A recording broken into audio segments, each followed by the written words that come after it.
자, 두 분 또 오늘 기업 준비해 오신 거 있죠? 공부하자 기업. 어떤 기업을 들여다볼까요? 자, 화면으로 보시도록 하죠. 김영민 매니저는 타이거일렉. 이름이 거창하고 멋있습니다. 네. 호랑이의 해, 네, 타이거일렉. 자, 정태근 팀장은 신세계. 영화 네. 찍나요? 투가 나온답니다. 투가 나오는 거죠. 네. 아, 투가 나온다나요? 나온답니다. 네, 기대되네요. 타이거일렉부터 들어봅시다. 네. 정말 어저께도 제가 이제 이 시간에 엔캠이라는 종목을 소개해드렸는데 네. 주가가 또 어제 너무 좀 심하게 좀 밀리더라고요. 저는 어제 DBIT에 네, 그래서 그냥 뭐 다 밀려. 네, 리뷰를 좀 해드릴게요. 먼저 이제 엔캠을 조금 코멘트를 좀 해드리면 사실 어제는 이제 뭐 2차 전지, 뭐 IT, 뭐 그다음에 성장 섹터 종목들 가릴 것 없이 워낙 시장 분위기가 조금 안 좋았기 때문에 어쨌든 어저께 별 거래 없이 주가가 좀 지나치게 좀 과도하게 많이 밀렸다는 생각이 좀 들거든요. 그래서 손절 라인이 조금 아직 여유가 있기는 한데 어저께 이제 낙폭이 조금 크다 보니까 혹시나 어제 매수하신 분들은 변동성이 조금 이제 걱정들을 하실 수 있는데 뭐 9만 원 자리가 추세적인 저점이 지난 1월 말에 이제 시장이 급락을 할 때 9만 원 자리에서 이제 저점이 만들어졌던 것처럼 뭐 이번 조정 구간에서도 뭐 마찬가지 흐름이라고 보여지거든요. 특히나 이 엔캠 같은 경우에는 코스닥 시장의 흐름하고 상당히 좀 상관관계가 좀 높기 때문에 지수 반등이 오늘 뭐 조금이라도 좀 들어오면 860선 정도라도 반등이 조금 들어오면 어제 낙폭을 좀 만회할 수 있을 테니까 9만 원 정도 부근을 이제 저점으로 좀 설정을 해두시고 대응을 좀 해보시면 괜찮을 것 같다. 뭐 시간을 조금 두고 며칠 좀 기다려 보시면 충분히 가격 만회가 좀 될 거다. 이렇게 말씀을 좀 드리고요. 오늘 준비해온 이제 타이거일렉이라는 종목을 좀 말씀을 좀 드려보도록 하겠습니다. 반도체 이제 기판과 관련되어 있는 종목인데 어저께 이제 뭐 보도가 나오는 걸 보면 반도체 기판 품귀 때문에 막 없어서 못 판다. 이익도 뭐 최대치를 넘어간다 이러면서 기사는 대대적으로 지금 보도가 되고 있는데 오히려 주가는 뭐 심텍, 코리아 서키트, 대덕전자 이런 종목들이 어저께 죄다 뭐 3, 4%씩 다 조정이 조금 들어왔거든요. 다만 이제 타이거일렉 같은 경우에는 어저께 나름대로 이제 하방 경직성이 조금 만들어지면서 기술적인 반등 시도가 조금 들어왔다. 원래 이제 시가총액도 조금 작고 요 종목 같은 경우에는 뭐 패키지 기판 쪽보다는 반도체 검사 쪽에 이제 들어가는 이제 PCB 기판을 주로 이제 만드는 기업이기 때문에 후공정 이제 검사 공정 쪽에 이제 좀 특화되어 있는 기업이고 고다층 이제 고밀도 PCB를 주력으로 이제 생산하는 기업이다라고 생각하시면 될 것 같아요. 모회사가 이제 TSE라는 회사인데요. 뭐 모회사 쪽 그리고 이제 레이시스라든지 SDA 그다음에 이제 KSMT 대부분 이제 비상장 회사들인데 이런 회사를 이제 거쳐서 삼성전자 쪽이나 SK 하이닉스 쪽 그러니까 뭐 계열을 뭐 수직 계열화를 시켜놓는 차원에서 이제 조금 분석을 해드리면 3차 벤더, 4차 벤더 정도 되는 이제 그런 기업이다라고 생각하시면 될 것 같아요. 결국 최종 고객사는 뭐 삼성전자라든지 SK 하이닉스 반도체 공정에 들어가는 PCB 기판을 이제 주력으로 생산을 한다. 이렇게 이제 말씀을 좀 드릴 수 있을 것 같고 뭐 이미 업력이 이제 이 PCB 생산만 거의 뭐 30년 이상 해왔던 기업이기 때문에 기술력 은 뭐 어느 정도 시장에서 이제 검증이 좀 되어 있는 상태고 뭐 많은 특허 보유, 뭐 크램핑 장치 특허 보유 뭐 등등 해가지고 뭐 대규모 이제 투자에 대한 부분들을 이제 감안을 조금 해보면 수혜를 분명히 좀 입을 수 있는 기업이고 요 회사가 사실은 뭐 차트의 중장기적인 흐름을 보면 타이거일렉 좀 생소한 회사잖아요. 뭐 아무래도 시가총액도 조금 작은 회사기도 하고 작년 뭐 재작년 주가 흐름을 보시면은 2020년 뭐 한 6, 7월 달에 좀 강하게 한번 올라서고 난 이후에 거의 1년이 넘는 시간 동안에 계속해서 이제 박스권 행보 12,000원에서 15,000원 정도의 박스권을 계속 좀 행보를 하다가 갑자기 이제 최근에 작년 12월 달부터 주가가 이제 한번 올라서기 시작한 게 바로 이제 삼성전기가 베트남에 이제 이 반도체 기판 1조 원대 규모 이제 대규모 투자를 한다라는 얘기가 좀 나오면서 요 회사가 또 베트남 현지 법인을 통해서 삼성 전기 쪽으로 또 이제 수혜를 좀 입을 수 있는 가능성이 부각이 되면서 주가가 상당히 좀 강하게 급등을 한번 했었던 거거든요. 오랜 기간 동안 이제 장기 행보를 좀 마무리하고 뭐 새로운 모멘텀이 조금 불거지면서 대량 거래도 한번 터졌고요. 기관들도 이제 꾸준하게 조금 매수를 조금 해놓고 있는 그런 모습들이 좀 나타나고 있는 상황이라서 뭐 급등한 자리는 다 조정을 좀 받은 상태죠. 60일 2편까지 이제 조정이 좀 진행된 구간이라서 뭐 눌림목 한번 접근을 해본다라는 차원이라고 보시면 되고 올해 뭐 기판 관련된 종목들 작년에도 뭐 어닝 서프라이즈를 계속 연이어서 이제 경신을 좀 했었고 올해도 저는 마찬가지라고 보거든요. 특히나 이제 심텍, 대덕전자, 코리아 서키트 이런 반도체 기판 관련된 종목들은 말 그대로 뭐 만들어내는 족족 만들기도 전에 이미 주문이 다 들어가 있는 그런 상황이기 때문에 생산 설비를 작년 하반기부터 지금 올해 올해 연초에도 계속 이제 설비 투자 공시가 계속 나오고 있죠. 뭐 1,000억 원대 규모, 500억 원대 규모 계속해서 설비 투자 공시들이 지금 나오고 있는 상황이기 때문에 설비 투자의 효과가 반영되는 하반기까지 감안한다면 뭐 올해 실적의 성장폭은 정말 어마어마할 거다. 마찬가지로 이제 타이거 일렉도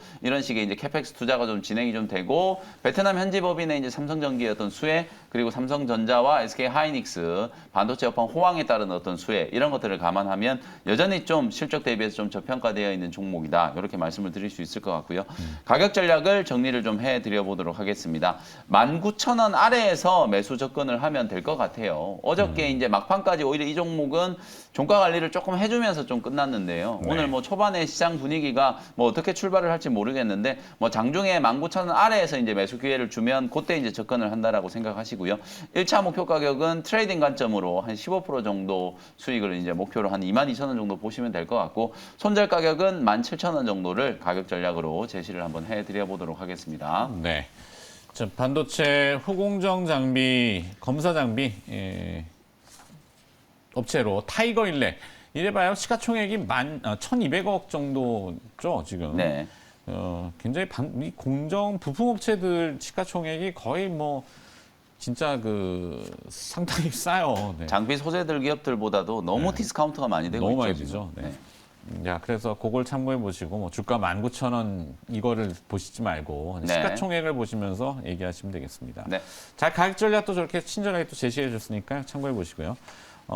화요일이니까 오늘은 이벤트가 없겠죠? 오늘 이벤트 있고요. 있군요. 네. 네. 장 끝나고 나서 오후 4시에 어제는 제가 이제 아무래도 이제 전쟁 리스크가 많이 부각이 되고 개인 투자자분들의 투자 심리가 많이 좀 꺾인 것 같아서 네. 시장 전반적인 상황들을 조금 진단을 좀 해드렸고 오늘은 이제 조금 강론으로 들어가서 어쨌든 또 조정 구간에서 빨리 좀 살아날 수 있는 종목들 접근을 한번 해볼 수 있는 종목들 말씀을 좀 드리도록 할 테니까 네. 장 끝나고 오후 4시 공개 방송 때 다시 한번 또 인사드리도록 하겠습니다. 알겠습니다. 어제하고 다른 오늘. 네. 주제는 그렇군요. 네, 맞습니다. MBN골드의 김영민 매니저였습니다. 고맙습니다. 네, 감사합니다. 자, 정태현 팀장의 신세계. 네. 새로운 세계가 열립니까? 새로운 세계가 열려야죠. 제발 좀 열렸으면 좋겠는데. 네. 아까 전에 해결할 수밖에 없다고 했었는데 그거는 목요일 날 독일이 키를 쥐고 있다? 네. 그거는 목요일 날 TMI 잠깐 좀 해야 될 것 같네요. 오, 좋습니다. 네. 그래서 신세계를 준비를 했는데요. 일단은 최근에 뭐 신세계도 그렇고 유통기업 등 신조기업들 실적이 좋아지고 있는 부분들은 뭐 뉴스를 통해서 잘 알고 계실 겁니다. 뭐 신세계 같은 경우에도 작년에 연간 영업이익이 5,173억 원을 기록을 하게 되면서 코로나 이전인 2019년보다 더 좋아졌고요. 그리고 작년 4분기 매출 같은 경우는 분기 기준으로 봤을 때 사상 최대 매출 좀 기록이 됐습니다. 일단은 백화점 브랜드마다 아파트 브랜드처럼 이런 타겟 마케팅, 그러니까 히팅 포인트를 만들어가는 것 같아요. 무슨 얘기냐면 신세계 같은 경우 이제 명품으로 이제 굳혀가는 것 같고요. 잘 아시다시피 현대 같은 경우에는 더 현대 서울을 참고해 보게 되면 MZ 세대라는 어떤 타겟 마케팅을 뭐 거의 구축해 나가는 것 같아요. 그러다 보니까 신세계 같은 경우에도 작년에 명품 매출이 41%나 증가를 했습니다. 그래서 명품 매출이 가장 큰 역할을 했다라고 보시면 될 것 같고요. 그뿐만 아니라 뭐 신규 점포로 또 확장을 했고 그리고 패션 자회사들이었던 실적 성장 이런 부분들이 조금 긍정적으로 작용이 되는데 올해도 마찬가지로 이런 부분들이 계속해서 긍정적인 역할을 할 것 같습니다. 그래서 지금 올해 예상된 영업이익이 6,500억 정도 예상이 되게 되면서 작년에 이어서 올해도 성장이 예상이 되고 있는 상황인데 일단은 기존에 하고 있는 명품이란지 이런 부분도 기대가 되지만 다들 예상하시겠지만 리오프닝이 되게 되면은 개인적으로 이제 비어있는 공간들이 채워질 것 같아요. 이게 무슨 얘기냐면은 지금 잘 아시는 뭐 스타벅스라든지 뭐 할리스라든지 여러 카페 가보신 분들 아실 거예요. 근데 가보신 분들 아직까지 카페에 비어있는 공간들이 앉지 못하는 공간들이 상당히 많습니다. 그런데 리오프닝이 진행되고 거리두기 때문에. 네, 그렇죠. 그래서 위드 코로나 진행되면 그 자리들 채워질 것인데 그게 다 매출로 채워질 거거든요.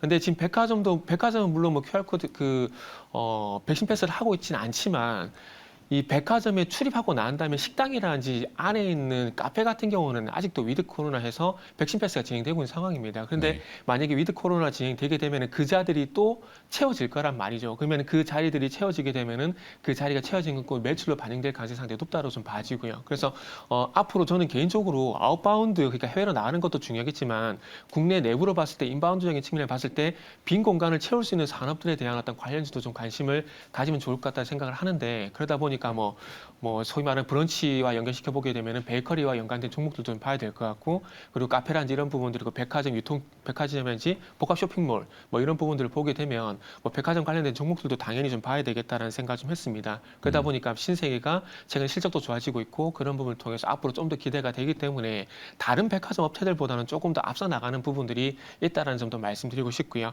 그러다 보니까 또 리오프닝이 진행이 되게 되면은 또 올해 그 좋아지는 실적 대비도 저평가 이슈가 좀 나올 것 같습니다. 네. 무슨 얘기냐면은 뭐 기관 투자자분들 같은 경우에 뭐 제도권 계신 분들 나와서 많이 얘기해 주시면은 뭐 PR이란지 뭐 PBR 얘기 많이 말씀해 주시는데, 신세계 같은 경우도 뭐 올해 좋아진 실적 대비해서 PR 같은 경우 퍼 같은 경우에 뭐 7.7배 정도이기 때문에 다른 업체들 그리고 상당히 좀 저평가가 돼 있는 부분들도 있기 때문에 기관 수입이 추가적으로 유입될 가능성도 상당히 높다라고 봐지고요. 기관 수급. 네, 기관 수급 좀 더 유입이 될 가능성이 높다라고 봐지고요. 그래서 이런 부분들 좀 참고를 하셔서 신세계도 한번 보시면 좋을 것 같습니다. 그래서 마지막으로 뭐 가격 전략까지도 언급을 좀 드리면 일단 매수가 같은 경우에는 25만 5천 원에서 26만 원 정도 말씀드리고 싶고요. 그리고 목표가는 일단 30만 원 이상 보고 있습니다. 그리고 손절가 같은 경우에는 24만 5천 원 제시하도록 하겠습니다. 네. 짧고 굵게 신세계. 미국에서의 어떤 주가 패턴도 보면은 이제 머더나라든지 뭐 화이자라든지 네. 이런 백신 업체들의 주가가 어제는 많이 더 떨어졌잖아요. 그쵸. 그러니까 리오프닝이나 경제가 재개되는 것을 미국은 준비하고 있다, 주식시장이. 우리나라도 이제 비슷하게 봐서 뭐 백신 업체를 숏을 칠 수는 없으니까.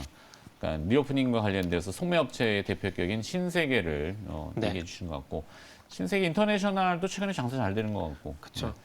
자, 내용은 뭐 뻔히 아시는 그런 네네. 내용들이 있는데 이제 가격 전략 혹시 필요하신 분들은 참고하시라고 또 적어놨습니다.